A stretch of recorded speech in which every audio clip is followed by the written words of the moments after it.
Chapter number 18 and 19. In the last chapter, Hemad Pant described how a rich gentleman aspiring for quick Brahmagyan was treated by Baba, and now in these two chapters he describes how Hemad Pant himself was accepted and blessed by Baba, how Baba encouraged good thoughts and fructified them, and his teachings regarding self-improvement, slander and remuneration for labor. Preliminary, it is a well-known fact that the Sadguru looks first to the qualification of his disciplines and then gives them suitable instructions without unsettling their mind in the least, and leads them on towards the goal of self-realization. In this respect, some say that what the Sadguru teaches or instructs should not be divulged to them others. They think that their instructions become unuseful if they are published. This view is not correct.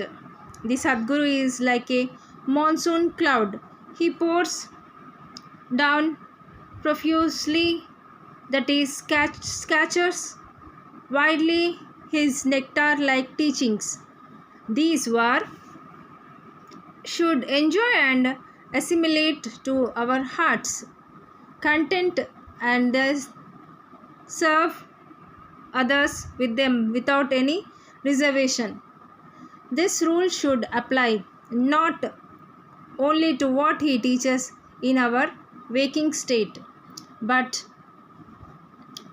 to the visions he gives us in our dreams.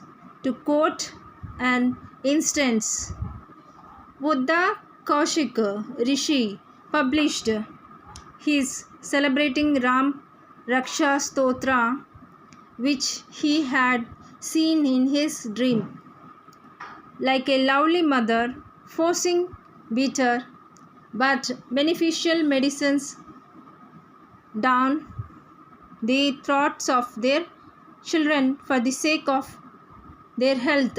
Sai Baba imparted spiritual instructions to his devotees.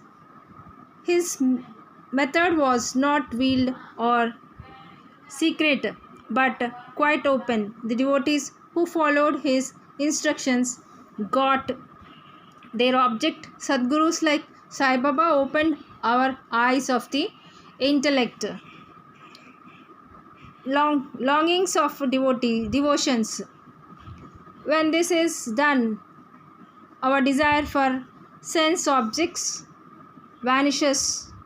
Twin fruits of Vivek, discrimination, and Vairagya, dispassion or non-attachment, come to our hands, and knowledge sprouts up even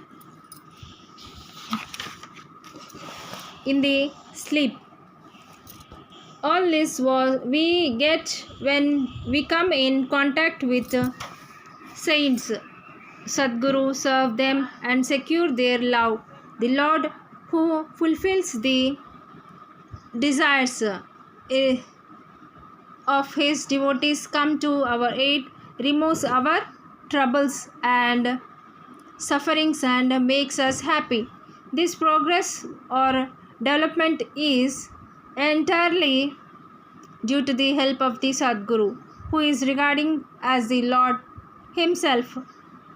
Therefore, we should always be after the Sadguru, hear his stories, fall at his feet, and serve him.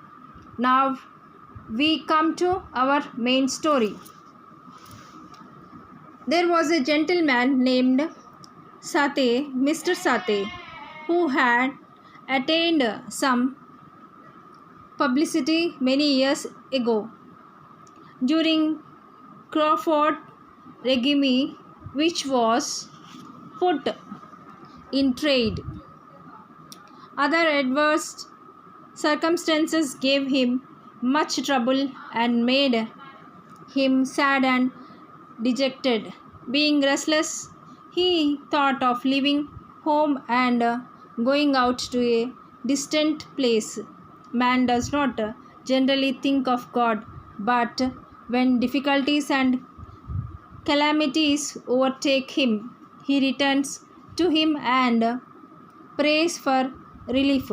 If his demerits have come to an end, God arranges his meeting with a saint who gives him proper direction regarding his